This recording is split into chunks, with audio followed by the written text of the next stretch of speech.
के लगभग 11 बज चुके थे।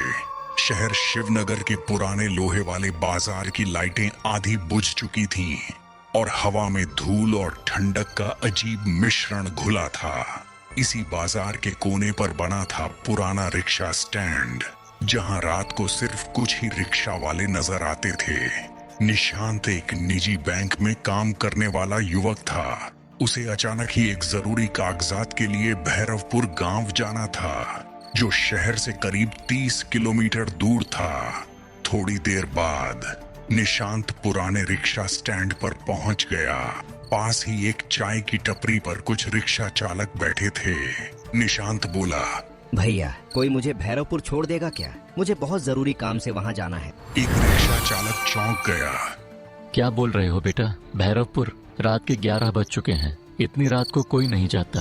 पर मुझे आज ही जाना है। तो बेटा पैदल ही जाना पड़ेगा, कोई रिक्शा नहीं जाएगा। तभी पीछे से एक रिक्शा आकर रुका।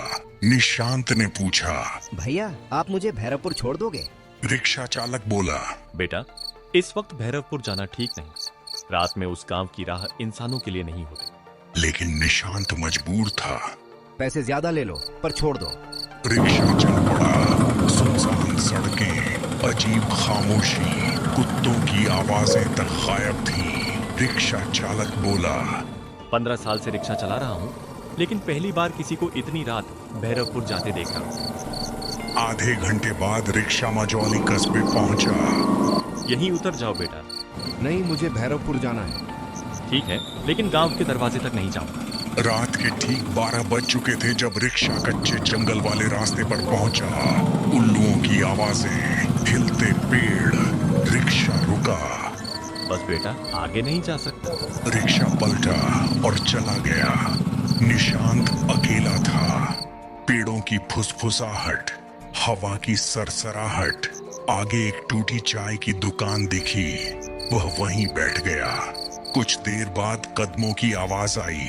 एक लंबा दुबला आदमी फटा कंबल कंधे पर डालकर सामने आया। भैरवपुर जा रहे हो? हाँ, मेरे साथ चलोगे तो मेरी हर बात माननी होगी। पीछे मत देखना। डरते हुए निशांत मान गया। चलते चलते पीछे से रोने की आवाज आई। भैया पीछे कोई रो रहा है। चुप रहो, ये इंसानी आवाज नहीं है।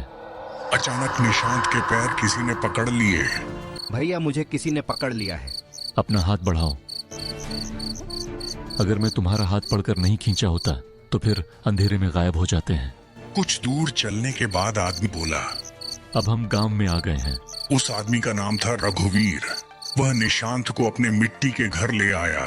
उसकी पत्नी शांता बोली, आप फिर रात में बाहर गए थे? आज इस शहर वाले लड़के को मौत से बचाकर लाया हूँ। सुबह अलाव के पास बैठकर रघुवीर बोला, इस गांव के बाहर रात में आत्माओं का पहरा होता है। तो आप बाहर क्यों गए थे? अपने बेटे को ढूंढने, जो कभी लौटा नहीं। फिर वो तालाब के पास घूमने गए। तालाब के पास सोमवती अम्मा मिली। आज फिर रात में गए थे रघुवीर? हाँ, लेकिन इस बार इस लड़के को बचाकर लाया हूँ। तभी हवा में सड़ी मिट्टी की गंध फैल गई। भागो, छलावा आ रहा है। निशांत ने पीछे देखा। एक लंबी काली परछाई तेजी से उनकी तरफ आ रही है। बेटा पीछे मत देखो, फिर फंस जाओगे। घर पहुंचकर रघुवीर बोला, ये वही साया है जिसने मेरे बेटे को निगल लिया। लेकिन ये मेरे पीछे क्यों? क्योंकि तुमने उसकी पुकार सुनी। निशांत कांप उठा। अगर सच बाहर आया तो आत्माएं मुक्त होंगी। फिर वो दोनों पुराना बीमा गोदाम गए। वहां जली दीवारें, काले हाथों के निशान। फाइल में लिखा था, मजदूरों की मौत हादसा नहीं थी। अचानक साया प्रकट हुआ। रघुवीर ने एक मुट्ठी राख उठाई और छाया पर फेंकी, लेकिन उसका असर छाया पर कुछ नहीं हुआ। उसने रघुवीर को धक्का दिया। रघुवीर गिर गया, लेकिन मजदूरों की आत्माएं जाग चुकी थीं। उन्होंने साया को चारों तरफ से जकड़ लिया। यह देखकर निशांत डर गया। रघुवीर बोला, बेटा डरो मत, वो आत्माएं तुम्हारी मदद करेंगी। तुम जल्दी से सच लेकर भागो। निशांत जैसे ही गोदाम से निकला, गोदाम में आग लग गई, लेकिन रघुवीर उसी में जलकर मर गया। सुबह भैरवपुर में पहली बार शांति थी। तभी रघुवर की आत्मा प्रकट हुई। धन्यवाद बेटा, तुमने पूरे गांव को बचाया है। इतना कहकर रघुवीर गायब हो गया। हेलो दोस्तों, कैसे हो? अगर आपको ये कहानी पसंद आई है तो एक लाइक और सब्सक्राइब कर दो।